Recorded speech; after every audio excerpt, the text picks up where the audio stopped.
ಇನ್ನು ಸಂವಿಧಾನಾತ್ಮಕತೆಯ ಉಗಮ ಎಲ್ಲಿಂದ ಆಯಿತು ಅಂತ ಹೇಳಿ, ಇದರ ಬೆಳವಣಿಗೆ ಹೇಗಾಯಿತು ಅಂತ ನಾವು ನೋಡೋದಾಗಿದ್ರೆ, ಗ್ರೀಕ್ ಮತ್ತು ಅಥೆನ್ಸ್ನ ಸ್ಪಾರ್ಟಾ ನಗರ ರಾಜ್ಯಗಳಷ್ಟೇ ನಮ್ಮ ಸಂವಿಧಾನಾತ್ಮಕತೆಯ ತತ್ವ ಹಳೆಯದು ಅಂತ ಹೇಳಿ ಒಂದು ನಂಬಿಕೆ ಇದೆ.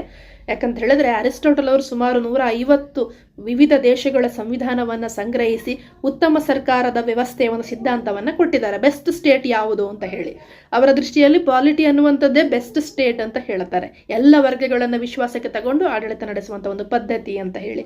ಹಾಗಾಗಿ ಬೇರೆ ಬೇರೆ ದೇಶದಲ್ಲಿ ಸಂವಿಧಾನ ಹೇಗಿದೆ, ಒಂದು ಉತ್ತಮ ಸರ್ಕಾರ ನಡೆಸಬೇಕು ಅಂತ ಹೇಳಿದರೆ ಸಂವಿಧಾನದಲ್ಲಿ ಇರಬೇಕಾದಂಥ ಏನು ಪ್ರಮುಖ ತತ್ವಗಳು ಯಾವುದು, ಇದನ್ನೆಲ್ಲವನ್ನು ಕೂಡ ಅವರು ತುಂಬ ವಿವರಣಾತ್ಮಕವಾಗಿ ಹೇಳಿರೋದ್ರಿಂದ ಅವರ ಕಾಲದಷ್ಟೇ ಈ ಸಂವಿಧಾನಾತ್ಮಕತೆಯ ತತ್ವ ಅನ್ನುವಂಥದ್ದು ಹಳೆಯದು ಅಂತ ಹೇಳಿ.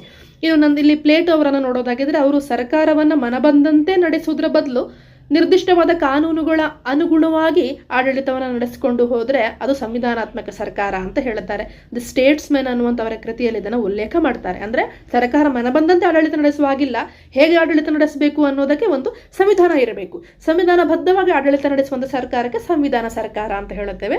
ಅಂಥ ಸರ್ಕಾರ ಇದ್ದ ದೇಶಗಳಲ್ಲಿ ಸಂವಿಧಾನಾತ್ಮಕತೆ ತತ್ವ ಇದೆ ಅಂತ ಹೇಳಿ ನಾವು ನಂಬುವಂಥದ್ದು. ಇನ್ನು ರೋಮನ್ನರ ಬಗ್ಗೆ ಮಾತನಾಡುವ ಸಂದರ್ಭದಲ್ಲಿ ಸಂವಿಧಾನದ ಕಾನೂನು ಮತ್ತು ಸಾಮಾನ್ಯ ಕಾನೂನು ಅಂತ ಹೇಳಿ ಅವರು ಅದನ್ನು ಡಿವಿಷನ್ ಮಾಡಿದ್ರು. ಸೊ ಅವರ ಗಣರಾಜ್ಯ ತತ್ವ ಅನ್ನುವಂಥದ್ದು ತುಂಬ ಮುಖ್ಯ ರೋಮನ್ಸದ್ದು. ಸೊ ಅವರು ಅದನ್ನು ಡಿವೈಡ್ ಮಾಡಿದ್ದನ್ನು ನಾವು ನೋಡಬಹುದು.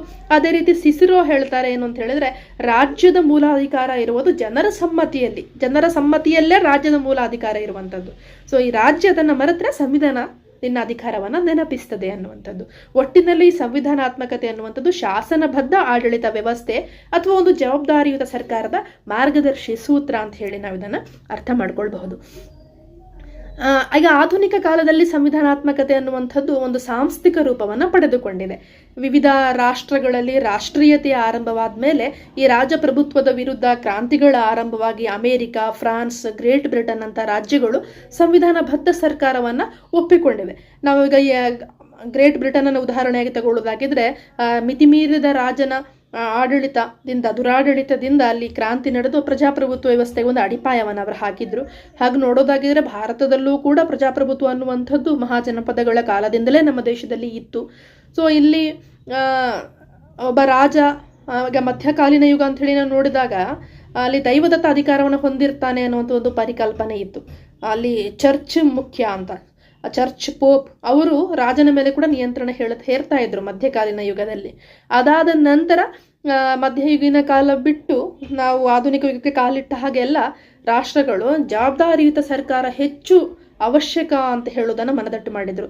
ಇದರಲ್ಲಿ ಜಾನ್ ಲಾಕ್ ಇರ್ಬೋದು, ಜೆ ರೂಸೋ ಇಂಥ ರಾಜಕೀಯ ತಜ್ಞರುಗಳು ರಾಜಪ್ರಭುತ್ವಕ್ಕಿಂತ ಜವಾಬ್ದಾರಿಯುತ ಜನರ ಸರ್ಕಾರನೇ ಬೆಸ್ಟ್ ಫಾರ್ಮ್ ಆಫ್ ಗೌರ್ಮೆಂಟ್ ಅನ್ನೋದನ್ನು ಹೇಳಿದ್ದನ್ನು ನಾವು ನೆನಪು ಮಾಡಿಕೊಳ್ಳಬಹುದು. ಇನ್ನು ಇದನ್ನೇ ಮುಂದುವರಿಸ್ತಾ ನಾವು ಸಂವಿಧಾನಾತ್ಮಕತೆಯ ಪ್ರಮುಖ ಘಟನೆಗಳು ಯಾವುದೆಲ್ಲ ಅಂತ ಹೇಳಿ ನೋಡೋದಾಗಿದ್ರೆ, ಅಂದರೆ ಸಂವಿಧಾನನೇ ಶ್ರೇಷ್ಠ, ಸಂವಿಧಾನಬದ್ಧವಾಗಿ ಸರ್ಕಾರ ಆಡಳಿತ ನಡೆಸಬೇಕು. ಸರ್ಕಾರ ಸಂವಿಧಾನ ವಿರೋಧಿಯಾಗಿ ಆಡಳಿತ ನಡೆಸಿದ್ರೆ ಜನರು ಅದನ್ನು ನೆನಪಿಸಬೇಕು. ಸೊ ಇಂಥ ಅವಕಾಶ ಇರುವುದನ್ನು ನಾವು ಸಂವಿಧಾನಾತ್ಮಕತೆ ಅಂತ ಹೇಳ್ತೇವಲ್ಲ.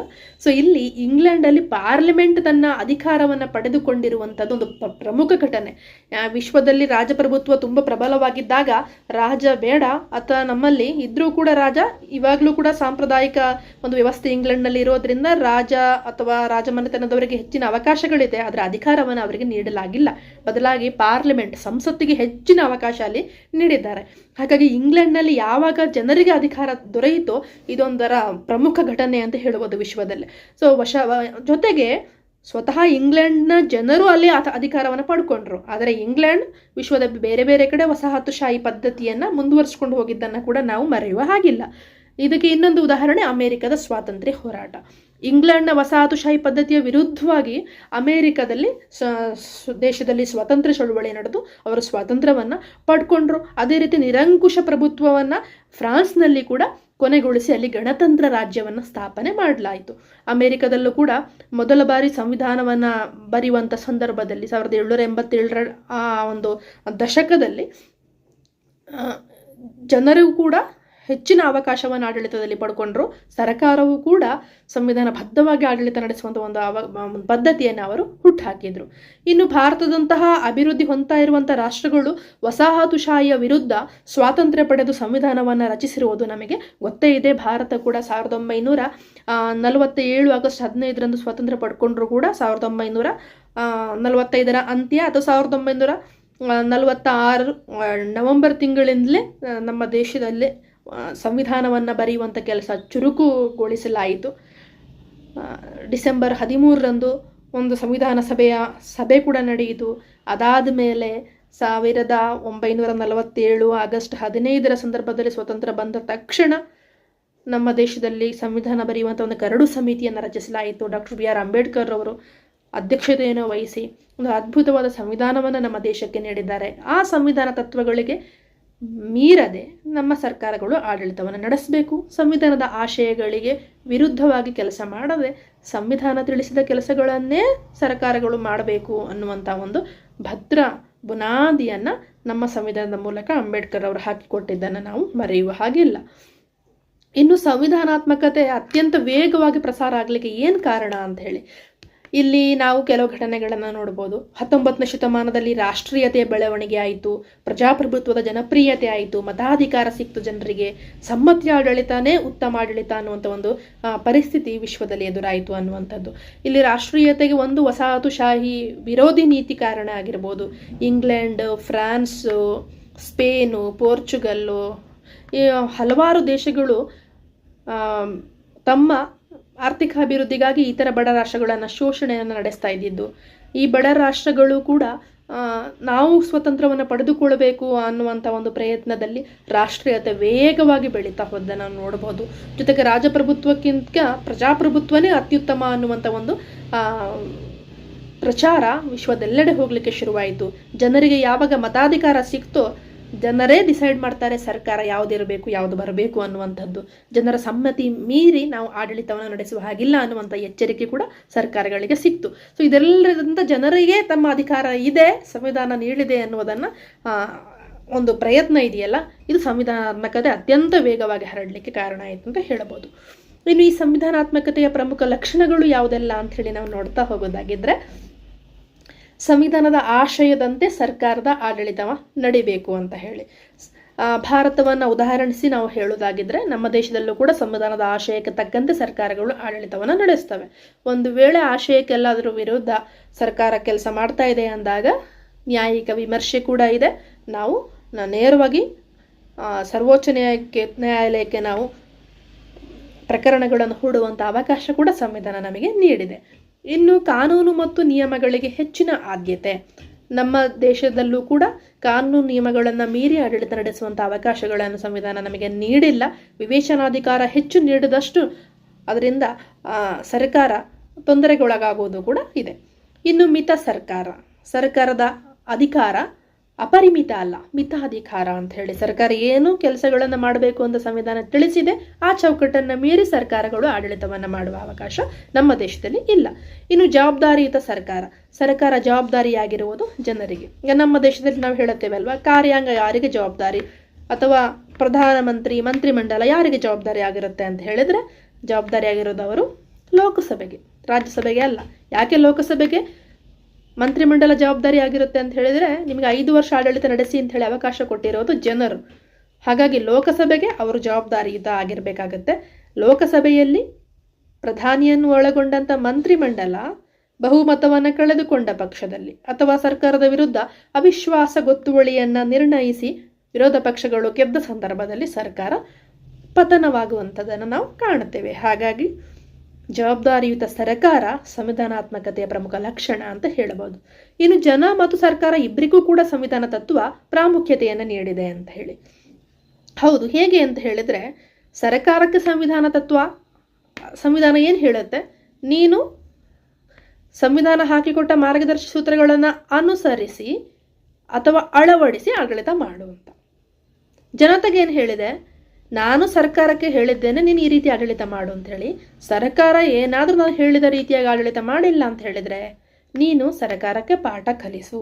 ನಿನಗೆ ನಾನು ಹಕ್ಕುಗಳನ್ನು ಕೊಟ್ಟಿದ್ದೇನೆ, ಸ್ವಾತಂತ್ರ್ಯ ಕೊಟ್ಟಿದ್ದೇನೆ, ನೀನು ಪ್ರತಿಭಟನೆ ಮಾಡಬಹುದು, ಸರ್ಕಾರವನ್ನು ತಿರಸ್ಕರಿಸಬಹುದು, ಮತಾಧಿಕಾರದ ಮೂಲಕ ಸರ್ಕಾರವನ್ನು ಬೀಳಿಸಬಹುದು.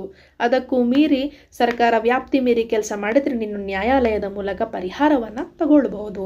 ಇಲ್ಲಿ ನಮ್ಮ ದೇಶದಲ್ಲಿ ನ್ಯಾಯ ಇದೆ, ಸಾಮಾಜಿಕ ನ್ಯಾಯ ಇದೆ, ಸ್ವಾತಂತ್ರ್ಯ ಇದೆ, ಮೂಲಭೂತ ಹಕ್ಕುಗಳಿದೆ. ಇದನ್ನೆಲ್ಲ ಮೀರಿ ಜನರನ್ನು ಸರ್ಕಾರ ಮರೆಯುವ ಅವಕಾಶ ಭಾರತದ ಸಂವಿಧಾನದಲ್ಲಿ ಡಾಕ್ಟರ್ ಬಿ ಆರ್ ಅಂಬೇಡ್ಕರ್ ಅವರು ನೀಡಿಲ್ಲ. ಸೊ ಹಾಗಾಗಿ ಸಂವಿಧಾನಬದ್ಧವಾಗಿ ಆಡಳಿತವನ್ನು ನಡೆಸುವುದನ್ನು ನಾವು ಕಾಣುತ್ತೇವೆ. ಇನ್ನು ಸಂವಿಧಾನದ ಶ್ರೇಷ್ಠತೆ ಏನು? ಸಂವಿಧಾನದ ಶ್ರೇಷ್ಠತೆ ಅಂತ ಹೇಳಿದರೆ, ನಮ್ಮ ದೇಶದಲ್ಲಿ ಸಂವಿಧಾನಕ್ಕಿಂತ ಮಿಗಿಲಾದ ಕಾನೂನು ಯಾವುದೂ ಇಲ್ಲ. ಏಕ ವ್ಯಕ್ತಿ ನಾನು ಸಂವಿಧಾನಕ್ಕಿಂತ ಮಿಗಿಲು ಅಂತ ಹೇಳಿದರೆ ಸಂವಿಧಾನ ಯಾರು ಮಿಗಿಲು ಅನ್ನುವುದನ್ನು ಚುನಾವಣೆ ಸಂದರ್ಭದಲ್ಲಿ ತಿಳಿಸುವ ಅವಕಾಶ ಕೂಡ ಆ ವ್ಯಕ್ತಿಗೆ ನೀಡಿದೆ. ಹಾಗಾಗಿ ಇಲ್ಲಿ ಡಿಕ್ಟೇಟರ್ಶಿಪ್ ಅನ್ನುವಂಥ ಪದಕ್ಕೆ ಅರ್ಥವನ್ನು ಹುಡುಕ್ತಾ ಹೋದರೆ ಸಂವಿಧಾನ ಅದಕ್ಕೆ ಅರ್ಥ ನೀಡೋದಿಲ್ಲ. ಬದಲಾಗಿ ಮಿತ ಸರ್ಕಾರ, ಜವಾಬ್ದಾರಿಯುತ ಸರ್ಕಾರದಂಥ ಪಾಠವನ್ನು ಅಂಥ ಅಧಿಕಾರ ದುರುಪಯೋಗ ಪಡಿಸುವಂಥ ರಾಜಕಾರಣಿಗಳಿಗೆ ತಿಳಿಸುತ್ತೆ. ಇನ್ನು ವ್ಯಕ್ತಿ ಪೂಜೆಗೆ ಅವಕಾಶ ಸಂವಿಧಾನದಲ್ಲಿ ಇಲ್ಲ. ಸಂವಿಧಾನ ತತ್ವ ಯಾವತ್ತೂ ಕೂಡ ಸಂವಿಧಾನ ಶ್ರೇಷ್ಠ ಅಂತ ಹೇಳಿದ ಮೇಲೆ ವ್ಯಕ್ತಿ ಪೂಜೆಗೆ ಹೇಗೆ ಅವಕಾಶ ಮಾಡಿಕೊಡುತ್ತೆ? ಇವತ್ತು ಕೆಲವು ವ್ಯಕ್ತಿಗಳು ತಾವು ಶ್ರೇಷ್ಠರು ಅಥವಾ ವ್ಯಕ್ತಿ ಪೂಜೆಯನ್ನು ಇಷ್ಟಪಡಬಹುದು. ಆದರೆ ವ್ಯಕ್ತಿ ಪೂಜೆಯನ್ನು ಮಾಡುವಂಥ ಜನರೂ ಕೂಡ ಅರ್ಥ ಮಾಡಿಕೊಳ್ಬೇಕು, ಇವತ್ತು ಇದ್ದಂಥ ಒಬ್ಬ ವ್ಯಕ್ತಿ ನಾಳೆ ಇರುತ್ತಾನೆ ಅಂತ ನಂಬಿಕೆ ಇಲ್ಲ. ಆದರೆ ಸಂವಿಧಾನ ಸಾರ್ವಕಾಲಿಕವಾಗಿದ್ದು, ಸಂವಿಧಾನ ತತ್ವ ಸಾರ್ವಕಾಲಿಕವಾಗಿದ್ದದ್ದು. ಹಾಗಾಗಿ ಇಲ್ಲಿ ಸರ್ಕಾರಕ್ಕೆ ನಾವು ಮನ್ನಣೆ ಕೊಡಬೇಕು, ದೇಶಕ್ಕೆ ಮನ್ನಣೆ ಕೊಡಬೇಕು, ಸಂವಿಧಾನಕ್ಕೆ ಮನ್ನಣೆ ಕೊಡಬೇಕು. ಹಾಗೆ ನಮಗೆ ಏಕ ವ್ಯಕ್ತಿ ಪೂಜೆ ಮಾಡಿ ನೀನು ಅವನಿಂದ ಆಡಳಿತ ಮಾಡು ಅಂತ ಹೇಳಿ ಸಂವಿಧಾನ ಕೊಟ್ಟಿಲ್ಲ. ಬದಲಾಗಿ ನನ್ನ ಪ್ರಕಾರ ಅಂದರೆ ಸಂವಿಧಾನದ ಪ್ರಕಾರನೇ ನಿನ್ನ ಆಡಳಿತ ನಡೆಸು ಅಂತ ಹೇಳಿ ಸಂವಿಧಾನ ಒಂದು ತಳಪಾಯವನ್ನು ದೇಶದ ಜನತೆಗೆ ಹಾಕಿದೆ. ಇನ್ನು ದುರಾಡಳಿತ ಹಾಗೂ ಅಧಿಕಾರ ದುರುಪಯೋಗಕ್ಕೆ ಅವಕಾಶ ಇಲ್ಲ. ದುರಾಡಳಿತ ಮತ್ತು ಅಧಿಕಾರ ದುರುಪಯೋಗಕ್ಕೆ ಅವಕಾಶ ಸಂವಿಧಾನಾತ್ಮಕತೆಯ ತತ್ವದಲ್ಲಿ ಇಲ್ಲ. ಇದೊಂದು ಪ್ರಮುಖ ಲಕ್ಷಣ. ಆದರೂ ಕೂಡ ಸಾಮಾನ್ಯವಾಗಿ ನಮಗೆ ಅನ್ನಿಸ್ತದೆ, ದೇಶದಲ್ಲಿ ಕೆಲವೊಂದು ಸಂದರ್ಭಗಳಲ್ಲಿ ಸರ್ಕಾರಗಳು ದುರಾಡಳಿತವನ್ನು ನಡೆಸಿದ ಸಂದರ್ಭದಲ್ಲಿ, ಅಧಿಕಾರವನ್ನು ದುರುಪಯೋಗ ಮಾಡಿದ ಸಂದರ್ಭದಲ್ಲಿ, ಭ್ರಷ್ಟಾಚಾರ ಇದ್ದಾಗ, ಸಮಸ್ಯೆ ಇದ್ದಾಗ, ಜನರನ್ನೇ ಮರೆತು ಅವರು ಸ್ವಹಿತಾಸಕ್ತಿಗಾಗಿ ಆಡಳಿತ ನಡೆಸಿದಾಗ ಯಾಕೆ ಹೀಗಾಗ್ತಿದೆ ನಮ್ಮ ದೇಶದಲ್ಲಿ ಅಂತ ಅನ್ನಿಸ್ಬೋದು. ಆದರೆ ಈ ಕಾರಣ ಎಲ್ಲ ನಾವೇ ಅಲ್ವಾ. ಸಂವಿಧಾನ ನಮಗೆ ಅವಕಾಶಗಳನ್ನು ನೀಡಿದಾಗ ನಾವು ಸರ್ಕಾರಕ್ಕೆ ಚುರುಕು ಮುಟ್ಟಿಸುವಂಥ ಕೆಲಸಗಳನ್ನು ನಾವು ಮಾಡ್ತಾ ಇಲ್ಲ. ಹಾಗಾಗಿ ಇಲ್ಲಿ ದುರಾಡಳಿತ ಅಥವಾ ಅಧಿಕಾರ ದುರುಪಯೋಗಕ್ಕೆ ಸಂವಿಧಾನ ಅವಕಾಶ ನೀಡಲಿಲ್ಲ. ಅವರಿಗೆ ಎಚ್ಚರಿಕೆ ನೀಡುವಂಥ ಅವಕಾಶವನ್ನು ಜನತೆಯ ಕೈಯಲ್ಲಿ ಸಂವಿಧಾನ ನೀಡಿದೆ. ಅದನ್ನು ನಾವು ಮರೆಯುವ ಹಾಗೆ ಇಲ್ಲ. ಇನ್ನು ಸಂವಿಧಾನಾತ್ಮಕತೆಯ ಪ್ರಮುಖ ಸಮಸ್ಯೆಗಳು ಯಾವುದು ಅನ್ನೋದನ್ನು ನಾವೆಲ್ಲರೂ ಕೂಡ ಅರ್ಥ ಮಾಡಿಕೊಳ್ಬೇಕು. ಸಂವಿಧಾನಬದ್ಧವಾಗಿ ಆಡಳಿತ ನಡೆಸುವಂಥ ಸರ್ಕಾರವನ್ನು ನಾವು ಸಂವಿಧಾನಾತ್ಮಕತೆ ಅಂತ ಕರೆದ್ರೆ, ಸಂವಿಧಾನಾತ್ಮಕತೆ ಇದ್ದಂಥ ಎಲ್ಲ ದೇಶಗಳಲ್ಲೂ ಕೂಡ ನಿರಂಕುಶ ಪ್ರಭುತ್ವ ಬರಲಿಕ್ಕೆ ಸಾಧ್ಯ ಇಲ್ಲ. ಯಾಕಂತ ಹೇಳಿದ್ರೆ ನಿರಂಕುಶ ಪ್ರಭುಗೆ ತಾನೊಬ್ಬನೇ ಹೇಳಿದ್ದು ನಡಿಬೇಕು, ತಾನು ಮಾಡಿದ ಆಜ್ಞೆಗಳೇ ಕಾನೂನು ಅನ್ನುವಂಥ ಮನೋಭಾವ ಇರುತ್ತೆ. ಆದರೆ ಸಂವಿಧಾನಾತ್ಮಕತೆ ಇದ್ದ ದೇಶಗಳಲ್ಲಿ ಸಂವಿಧಾನವೇ ಶ್ರೇಷ್ಠ ಅನ್ನುವಂಥ ಒಂದು ವಿಶ್ವಾಸ, ನಂಬಿಕೆ, ದೃಢ ಸಂಕಲ್ಪ ಇರುತ್ತೆ. ಆದರೂ ಕೂಡ ವಿಶ್ವದಲ್ಲಿರುವಂಥ ಬಹುಪಾಲು ಪ್ರಜಾಸತ್ತಾತ್ಮಕ ಸರ್ಕಾರಗಳಲ್ಲಿ ಕೆಲವೊಂದು ಸವಾಲುಗಳು ಬಂದಿರೋದನ್ನು ನಾವು ಕಾಣುತ್ತೇವೆ. ಸೊ ಆ ಸವಾಲುಗಳು ಯಾವುದು ಅಂತ ಹೇಳಿದ್ರೆ, ಒಂದು ನಿರಂಕುಶ ಪ್ರಭುತ್ವದ ಬೆಳವಣಿಗೆ. ವಿಶ್ವದ ಬಹುತೇಕ ರಾಷ್ಟ್ರಗಳಲ್ಲಿ ಇವತ್ತು ಏಕ ವ್ಯಕ್ತಿ ಆರಾಧನೆ ನಡೆಯುವಂಥದ್ದು, ಅಥವಾ ಈ ಒಬ್ಬ ವ್ಯಕ್ತಿಯಿಂದ ದೇಶ ಅಸಾಧಾರಣವಾಗಿ ಬೆಳವಣಿಗೆ ಆಗಿದೆ ಅನ್ನುವಂಥ ಒಂದು ಪ್ರಚಾರ ಕೂಡ ಬರ್ತಾ ಇರೋದು, ಇದೆಲ್ಲ ಸರ್ವೇ ಸಾಮಾನ್ಯವಾಗಿ ಬಿಟ್ಟಿದೆ. ಈ ನಿರಂಕುಶ ಪ್ರಭು ಬೆಳೀತಾ ಹೋದಾಗೆಲ್ಲ ಸಂವಿಧಾನಕ್ಕೆ ಅಪಾಯಕಾರಿಯಾಗಿ ಪರಿಣಮಿಸ್ತಾ ಹೋಗ್ತಾನೆ. ಹಾಗಾಗಿ ನಿರಂಕುಶ ಪ್ರಭುತ್ವದ ಬೆಳವಣಿಗೆ ಆಗ್ತಾ ಇರೋದನ್ನು ತಡೆಯುವಂಥ ಪ್ರಯತ್ನ ಜನತೆ ಮಾಡಬೇಕು. ಇಲ್ಲ ಅಂತ ಹೇಳಿದ್ರೆ ಅದು ಸಂವಿಧಾನಾತ್ಮಕತೆಯ ಒಂದು ಪ್ರಮುಖ ಸಮಸ್ಯೆಯಾಗಿ ಉಳಿಬಹುದು. ಹಾಗಾಗಿ ನಿರಂಕುಶ ಪ್ರಭುತ್ವದ ಬೆಳವಣಿಗೆ ಆಗ್ತಾ ಇರೋದು ಒಂದು ದೊಡ್ಡ ಸವಾಲು ಅಂತ ಹೇಳಿ ನಾವು ಅಧ್ಯಯನ ಮಾಡ್ಬೋದು. ಇನ್ನು ತುರ್ತು ಪರಿಸ್ಥಿತಿ ಹೇರಿಕೆ. ಸಂವಿಧಾನಾತ್ಮಕ ಸರ್ಕಾರಗಳು ಇದ್ದ ದೇಶದಲ್ಲಿ ತುರ್ತು ಪರಿಸ್ಥಿತಿಯ ಮೂಲಕ ಅಧಿಕಾರವನ್ನು ದುರುಪಯೋಗಪಡಿಸಿಕೊಳ್ಳುವಂಥದ್ದು, ಸುದೀರ್ಘ ಕಾಲ ಆಡಳಿತವನ್ನು ನಡೆಸುವಂಥ ಅವಕಾಶ ಪಡೆಯುವಂಥದ್ದು ಎಲ್ಲವೂ ಕೂಡ ಸಂವಿಧಾನಾತ್ಮಕತೆಯ ಇನ್ನೊಂದು ಸಮಸ್ಯೆ ಅಂತ ನಾವು ಗಮನಿಸ್ಬೋದು. ಇನ್ನು ಯುದ್ಧ ಪರಿಸ್ಥಿತಿ. ಯುದ್ಧ ಅನ್ನುವಂಥದ್ದು ಇವತ್ತು ಯಾವುದೇ ದೇಶಕ್ಕೆ ಪ್ರೀತಿಯನ್ನು ಕೊಡುವಂಥ ವಿಷಯ ಅಲ್ಲ. ಬದಲಾಗಿ ಇದು ದ್ವೇಷ ಸೃಷ್ಟಿಸುವಂಥದ್ದು, ಅಪಾರ ಮನುಕುಲಕ್ಕೆ ಹಾನಿಯನ್ನು ಉಂಟು ಮಾಡುವಂಥದ್ದು, ದೇಶದ ಆರ್ಥಿಕತೆಗೆ ಪೆಟ್ಟು ನೀಡಬಲ್ಲದು. ಆದರೆ ಯುದ್ಧದ ಪರಿಸ್ಥಿತಿ ಆದಂಥ ಸಂದರ್ಭಗಳಲ್ಲಿ ಎಲ್ಲವೂ ಕೂಡ ಯಾಕೆ ಸಂವಿಧಾನದ ಆಶಯಗಳಿಗೆ ತಕ್ಕಂತೆ ಆಡಳಿತ ನಡೆಸುವಂಥ ಅವಕಾಶವನ್ನು ದೇಶಗಳು ಕಳ್ಕೊಳ್ತವೆ ಅನ್ನುವಂಥ ಒಂದು ಸಮಸ್ಯೆ ಕೂಡ ಎದುರಾಗುತ್ತೆ. ಇನ್ನು ಪತ್ರಿಕಾ ಸ್ವಾತಂತ್ರ್ಯಕ್ಕೆ ನಿಷೇಧ. ತಮ್ಮ ಅಭಿವ್ಯಕ್ತಿಯನ್ನು ವ್ಯಕ್ತಪಡಿಸಲಿಕ್ಕೆ ಸಂವಿಧಾನ ಅವಕಾಶ ನೀಡಿದ ಸಂದರ್ಭದಲ್ಲೂ ಕೂಡ ಕೆಲವೊಮ್ಮೆ ಸರ್ಕಾರಗಳು ಪತ್ರಿಕಾ ಸ್ವಾತಂತ್ರ್ಯಕ್ಕೆ ನಿರ್ಬಂಧವನ್ನು ಹೇರ್ತವೆ. ಪತ್ರಿಕೆಗಳು ಕೂಡ ತಮ್ಮ ಇಚ್ಛೆಗೆ ಅನುಸಾರ ಬರೆಯುವ ಹಾಗೆ ಇಲ್ಲ. ಆದರೆ ಕೆಲವೊಮ್ಮೆ ಸರ್ಕಾರಗಳು ಮಾಡುವಂಥ ದುರಾಡಳಿತ, ಅಪರಾಧಗಳನ್ನು ಪತ್ರಿಕೆಯ ಮೂಲಕ ಜನತೆಗೆ ತಿಳಿಸುವಂಥ ಒಂದು ಉತ್ತಮ ಕೆಲಸ ಕಾರ್ಯಗಳನ್ನು ಪತ್ರಿಕೆಗಳು ಮಾಡ್ತವೆ.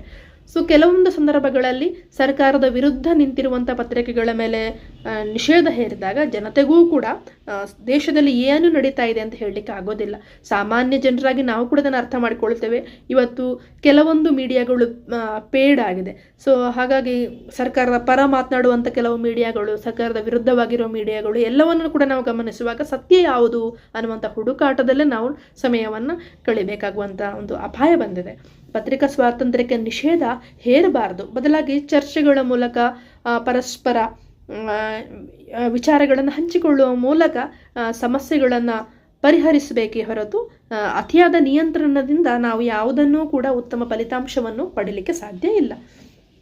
ಇನ್ನು ಆರ್ಥಿಕ ಮತ್ತು ಸಾಮಾಜಿಕ ಬಿಕ್ಕಟ್ಟುಗಳು ನಮ್ಮ ದೇಶದಲ್ಲಿ ಉಂಟಾಗಬಹುದು. ಒಂದು ವೇಳೆ ಕೆಲವೊಂದು ಸಂದರ್ಭದಲ್ಲಿ ದೇಶದಲ್ಲಿ ಉಂಟಾಗುವಂಥ ಸಾಮಾಜಿಕ ಬಿಕ್ಕಟ್ಟುಗಳು, ವರ್ಗ ಸಂಘರ್ಷಗಳಾಗಿರಬಹುದು, ಪ್ರಾಂತೀಯತೆ, ಜಾತೀಯತೆ, ಕೋಮುವಾದ, ನಕ್ಸಲಿಸಮ್ ಇಂಥ ಎಲ್ಲ ಸಮಸ್ಯೆಗಳು ಎದುರಾದ ಸಂದರ್ಭದಲ್ಲಿ ಸರ್ಕಾರಗಳು ಅದಕ್ಕೆ ಪರಿಹಾರವನ್ನು ಕಂಡು ಹುಡುಕಬೇಕಾಗತ್ತೆ. ಇನ್ನು ಪ್ರಾದೇಶಿಕವಾದ ಮತ್ತು ಪ್ರತ್ಯೇಕತೆ ಅನ್ನುವಂಥದ್ದು, ಈಗ ನಮ್ಮ ದೇಶ ನಾವೆಲ್ಲರೂ ಒಂದು, ನಮ್ಮ ಭಾರತೀಯರು ಅಂತ ಹೇಳಿದರೂ ಕೂಡ ಪ್ರತಿಯೊಂದು ಪ್ರಾಂತ್ಯ ಕೂಡ ಪ್ರಾದೇಶಿಕವಾದವನ್ನು ಬೆಂಬಲಿಸುತ್ತೆ. ಈ ಅತಿಯಾದ ಪ್ರಾದೇಶಿಕವಾದ ಕೂಡ ರಾಷ್ಟ್ರೀಯತೆಗೆ ಮಾರಕವಾಗಿ ಪರಿಣಮಿಸುತ್ತೆ. ಸೊ ಪ್ರತ್ಯೇಕತೆ ಕೂಡ ಉಂಟಾಗುವಂಥ ಸಂದರ್ಭದಲ್ಲಿ ಏಕತೆಗೆ ಕುತ್ತುಂಟಾಗುವಂಥ ಪರಿಸ್ಥಿತಿಯನ್ನು ನಾವು ಕಾಣುತ್ತೇವೆ. ಇದು ಸಂವಿಧಾನಾತ್ಮಕತೆಗೆ ಇರುವಂಥ ಒಂದು ಪ್ರಮುಖ ಸಮಸ್ಯೆಗಳು ಅಂತ ಹೇಳ್ಬೋದು.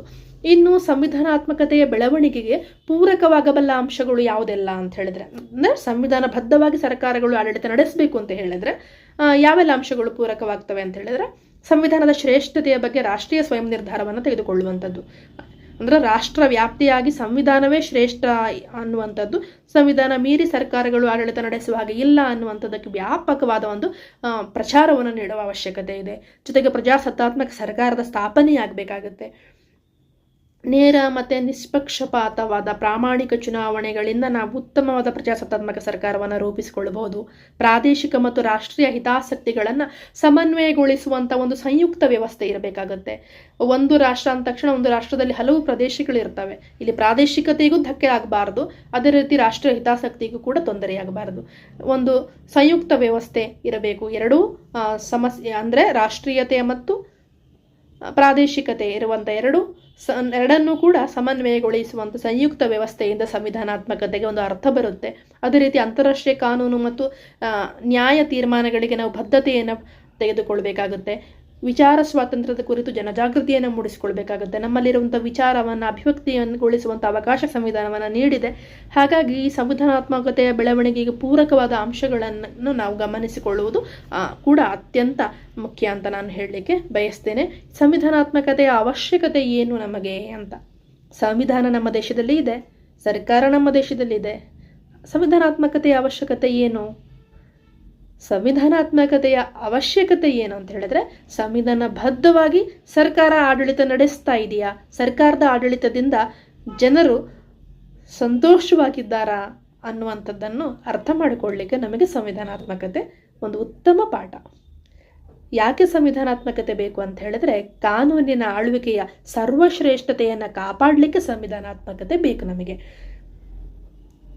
ನಿರಂಕುಶ ಪ್ರಭುತ್ವ ಬೆಳೀತಾ ಹೋದಾಗೆಲ್ಲ ಅವನ ಆಜ್ಞೆಗಳೇ ಕಾನೂನಾಗುವಂಥ ಅಪಾಯ ಇರಬಹುದು. ಹಾಗಾಗಿ ನಮಗೆ ಸಂವಿಧಾನವೇ ಶ್ರೇಷ್ಠತೆ ಅನ್ನುವಂಥದ್ದು ಉಳಿಬೇಕು ಅಂತ ಹೇಳಿದರೆ ನಾವು ಪ್ರಜಾಸತ್ತಾತ್ಮಕ ಸರ್ಕಾರಗಳಿಗೆ ಹೆಚ್ಚಿನ ಬೆಂಬಲವನ್ನು ನೀಡಬೇಕಾಗುತ್ತೆ. ಇನ್ನು ಸ್ವತಂತ್ರ ನ್ಯಾಯಾಂಗ ವ್ಯವಸ್ಥೆಯನ್ನು ನಾವು ಕಾಯ್ದುಕೊಳ್ಬೇಕಾಗುತ್ತೆ. ನ್ಯಾಯಾಂಗದಲ್ಲಿ ಯಾವುದೇ ಕಾರಣಕ್ಕೂ ಕೂಡ ಶಾಸಕಾಂಗ ಕಾರ್ಯಾಂಗ ಹಸ್ತಕ್ಷೇಪ ಆಗದ ರೀತಿಯಲ್ಲಿ ನಿಯಂತ್ರಣ ಮತ್ತು ಸಮತೋಲನವನ್ನು ಕಾಯ್ದುಕೊಳ್ಳುವಂಥ ವ್ಯವಸ್ಥೆ ದೇಶದಲ್ಲಿ ಇರಬೇಕು. ಅದರ ಜೊತೆಗೆ ಪ್ರಜೆಗಳಿಗೆ ಹಕ್ಕುಗಳು ಮತ್ತು ಸ್ವಾತಂತ್ರ್ಯಗಳನ್ನು ದೊರಕಿಸಿಕೊಡಬೇಕಾಗತ್ತೆ. ಸಂವಿಧಾನ ನೀಡಿದ ಹಕ್ಕುಗಳನ್ನು ಸಮರ್ಪಕವಾಗಿ ಉಪಯೋಗಿಸಲು ಸಾಧ್ಯವಿಲ್ಲದಂಥ ಜನರಿಗೆ ಸಾಮಾಜಿಕ ನ್ಯಾಯದ ಮೂಲಕ ಸರ್ಕಾರ ರಕ್ಷಣೆಯನ್ನು ಕೊಡಬೇಕು, ಸ್ವಾತಂತ್ರ್ಯವನ್ನು ಜನತೆಗೆ ಕೊಡಬೇಕು. ಅದೇ ರೀತಿ ರಾಜಕೀಯ ದ್ವಂದ್ವತೆಯನ್ನು ಕಡಿಮೆ ಮಾಡಲಿಕ್ಕೆ ಸಂವಿಧಾನಾತ್ಮಕತೆ ಬೇಕು ಅಂತ ಹೇಳಿ. ರಾಜಕೀಯ ದ್ವಂದ್ವತೆ ಅಂತ ಹೇಳಿದ್ರೆ ಕೆಲವೊಮ್ಮೆ ಈ ಗೊಂದಲಗಳು ಉಂಟಾಗ್ತವೆ. ಸರ್ಕಾರ ನಡೆಸುವಂಥ ಪದ್ಧತಿಯಲ್ಲಿ ಪಕ್ಷ ಪದ್ಧತಿಯೂ ಮುಖ್ಯ, ಆದರೆ ಸರ್ಕಾರ ಸ್ಥಾಪನೆಯಾದ ಮೇಲೆ ಪಕ್ಷವನ್ನು ಸಂಪೂರ್ಣವಾಗಿ ತೊರೆದು ಕೇವಲ ಆಡಳಿತದ ಮೇಲೆ ಮಾತ್ರ ಇದು ತನ್ನನ್ನು ಕೇಂದ್ರೀಕರಿಸುವಂಥ ಸರ್ಕಾರ ವ್ಯವಸ್ಥೆ ಇಲ್ಲ. ಅದು ಯಾವ ದೇಶದಲ್ಲಾದರೂ ಅಷ್ಟೇ. ತಾನು ಬಂದಂಥ ಪಕ್ಷದ ಹಿನ್ನೆಲೆಯನ್ನು ಮರೆತು ಆಡಳಿತ ನಡೆಸಲಿಕ್ಕೆ ಯಾರಿಗೂ ಸಾಧ್ಯವಾಗೋದಿಲ್ಲ. ಇಂಥ ಸಂದರ್ಭಗಳಲ್ಲಿ ಪಕ್ಷದ ಹತೋಟಿ ಸರ್ಕಾರದ ಮೇಲೆ ಬರುವಂಥ ಅಪಾಯ ಇರುತ್ತೆ. ಹಾಗಾಗಿ ದ್ವಂದ್ವತೆ ಇರಬಾರದು. ಚುನಾವಣೆ ಮುಗಿದು ಸರ್ಕಾರ ರಚಿಸುವವರೆಗೂ ಪಕ್ಷದ ಹಸ್ತಕ್ಷೇಪ ಇರಬೇಕು. ಆಡಳಿತ ನಡೆಸಲಿಕ್ಕೆ ಅವಕಾಶ ಸಿಕ್ಕ ಮೇಲೆ ಎಲ್ಲ ಪಕ್ಷಗಳನ್ನು ಒಂದೇ ರೀತಿ ಕಂಡು ಆಡಳಿತವನ್ನು ನಡೆಸಬೇಕು. ಸರ್ಕಾರ ರಚಿಸಿದ ಮೇಲೂ ಕೂಡ ಸ್ವಪಕ್ಷ ಮತ್ತು ವಿರೋಧ ಪಕ್ಷದ ನಡುವೆ ಕಚ್ಚಾಟಗಳು ಉಂಟಾಗುವಂತೆ ಮಾಡೋದು ಅಥವಾ ಇತರ ಪಕ್ಷಗಳನ್ನು ತುಳಿಯುವಂಥ ಕೆಲಸ ಆಡಳಿತ ಪಕ್ಷದವರು ಮಾಡಬಾರದು. ಈ ದ್ವಂದ್ವತೆ ಕಡಿಮೆ ಆಗಬೇಕು ಅಂತ ಹೇಳಿದ್ರೆ ಸಂವಿಧಾನವನ್ನು ಸರಿಯಾಗಿ ಅರ್ಥ ಮಾಡಿಕೊಳ್ಬೇಕಾಗುತ್ತೆ. ಇದು ರಾಜಕೀಯ ಸ್ಥಿರತೆಯನ್ನು ಕಾಪಾಡಿಕೊಳ್ಬೇಕು. ನಮ್ಮ ದೇಶದಲ್ಲಿ ರಾಜಕೀಯ ಸ್ಥಿರತೆ ಕಾಪಾಡಿಕೊಳ್ಬೇಕು ಅಂತ ಹೇಳಿದ್ರೆ ಎಲ್ಲ ಪಕ್ಷದವರಿಗೂ ಕೂಡ ಸಮಾನ ಅವಕಾಶಗಳನ್ನು ರಾಜಕೀಯ ಭಾಗವಹಿಸುವಿಕೆಯಲ್ಲಿ ನೀಡಲಾಗಿದೆ. ಇಲ್ಲಿ ರಾಷ್ಟ್ರೀಯ ಪಕ್ಷಗಳು, ಪ್ರಾದೇಶಿಕ ಪಕ್ಷಗಳು ಇರಬಹುದು, ಆದರೆ ಯಾರೂ ಕೂಡ ರಾಜಕೀಯ ಪಕ್ಷಗಳನ್ನು ಸ್ಥಾಪನೆ ಮಾಡುವಂಥ ಸಂದರ್ಭದಲ್ಲಿ ರಾಷ್ಟ್ರೀಯತೆಯ ಪರಿಕಲ್ಪನೆಯನ್ನು ಬಿಟ್ಟು ಹೋಗುವಂಥ ಅವಕಾಶಗಳು ಇರಬಾರದು. ಜೊತೆಗೆ ಸರ್ಕಾರ ಸ್ಥಾಪನೆಯ ಮಾಡುವಂಥ ಒಂದು ಉದ್ದೇಶ ಇದೆಯಲ್ಲ, ಜನತೆಗೆ ಉತ್ತಮ ಕಾರ್ಯಗಳನ್ನು ನಡೆಸುವಂಥ ಒಂದು ಅವಕಾಶಕ್ಕಾಗಿ ಮಾಡಬೇಕೇ ಹೊರತು ಅಧಿಕಾರ ಪಡೆಯುವ ಉದ್ದೇಶದಿಂದ ಅನಿವಾರ್ಯ ಕಾರಣಗಳಿಂದಾಗಿರ್ಬೋದು, ಸ್ವಹಿತಾಸಕ್ತಿಗಾಗಿ ಪಕ್ಷಗಳನ್ನು ಒಡೆದು ಶಾಸಕರನ್ನು ಕೂಡ ದಾರಿ ತಪ್ಪಿಸಿ ಆಡಳಿತ ಮಾಡುವಂಥ ಒಂದು ಅವಕಾಶವನ್ನು ಪಡೆದುಕೊಳ್ಳುವಂಥ ಪ್ರಯತ್ನ ರಾಜಕಾರಣಿಗಳು ಮಾಡುವ ಹಾಗಿಲ್ಲ. ಹಾಗಾಗಿ ರಾಜಕೀಯ ಸ್ಥಿರತೆ ಕಾಪಾಡಬೇಕು ಅಂತ ಹೇಳಿದ್ರೆ ಸಂವಿಧಾನ ಓದುವುದು ಅತ್ಯಂತ ಮುಖ್ಯ. ಅದೇ ರೀತಿ ಸರ್ಕಾರಗಳ ನಿರಂಕುಶಾಧಿಕಾರಕ್ಕೆ ನಿಯಂತ್ರಣವನ್ನು ಹೇರಲು ಕೂಡ ಸಂವಿಧಾನವನ್ನು ಅರ್ಥ ಮಾಡಿಕೊಳ್ಳುವುದು ತುಂಬ ಮುಖ್ಯ. ಸಂವಿಧಾನಾತ್ಮಕತೆಯ ಅವಶ್ಯಕತೆ ಏನು ಅಂತ ಹೇಳಿದ್ರೆ ರಾಜಕೀಯ ಸ್ಥಿರತೆ ಕಾಪಾಡಿಕೊಳ್ಳುವುದರ ಜೊತೆಗೆ ಸರ್ಕಾರಗಳ ನಿರಂಕುಶಾಧಿಕಾರವನ್ನು, ನಿಯಂತ್ರಣವನ್ನು ಹೇರಬೇಕು. ಆ ನಿಟ್ಟಿನಲ್ಲಿ ನಮ್ಮ ದೇಶದಲ್ಲಿ ಸಂವಿಧಾನಾತ್ಮಕತೆ ಅನ್ನುವಂಥ ತತ್ವ ಇದೆ. ಈ ಸಂವಿಧಾನಾತ್ಮಕತೆಯ ತತ್ವವನ್ನು ಸರ್ಕಾರ ಮತ್ತು ಜನರು ಇಬ್ಬರೂ ಕೂಡ ಸಮರ್ಪಕವಾಗಿ ಅರ್ಥ ಮಾಡಿಕೊಳ್ಳೋದು ತುಂಬ ಮುಖ್ಯ. ಹಾಗಾಗಿ ಸಂವಿಧಾನಾತ್ಮಕತೆ ಅಂದರೆ ಏನು, ಇದರ ಮೂಲ ಏನು, ಲಕ್ಷಣಗಳೇನು, ಅವಶ್ಯಕತೆ ಏನು, ಸಮಸ್ಯೆ ಸವಾಲುಗಳು ಏನು ಅನ್ನೋದನ್ನು ವಿವರವಾಗಿ ನಾವು ಇಂದಿನ ತರಗತಿಯಲ್ಲಿ ಕಲಿತಿದ್ದೇವೆ. ಹಾಗಾಗಿ ಮುಂದಿನ ತರಗತಿಯಲ್ಲಿ ಇನ್ನಷ್ಟು ವಿಚಾರಗಳನ್ನು ಇಂಡಿಯನ್ ಪಾಲಿಟಿಯ ವಿಚಾರವಾಗಿ ಮಾತನಾಡೋಣ. ಧನ್ಯವಾದಗಳು.